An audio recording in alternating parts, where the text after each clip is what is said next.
بسم اللہ الرحمن الرحیم۔ نماز کی پابندی انسان کے مشکل وقت کو آسان کر دیتی ہے۔ تو اپنے پروردگار کی تعریف کے ساتھ تسبیح کرو اور اس سے مغفرت مانگو، بے شک وہ معاف کرنے والا ہے۔ درد کتنا بھی ہو، اللہ کے آگے رونے سے سکون میں بدل جاتا ہے۔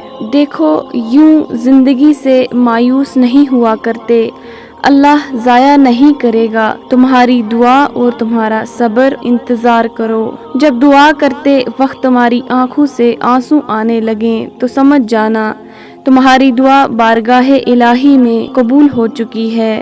کچھ چیزیں دیر سے ملیں گی، بس تم دعائیں کرتے رہنا اور صبر کرنا۔ سورہ نوح ہمیں یہ بتاتی ہے کہ اللہ کی محبت کے بغیر تم زندہ نہیں رہ سکتے۔ اللہ کا حکم سنو، اللہ سے ہدایت مانگو۔ اگر تم اللہ کی نافرمانی کرو گے تو اس کا عذاب سخت ہوگا۔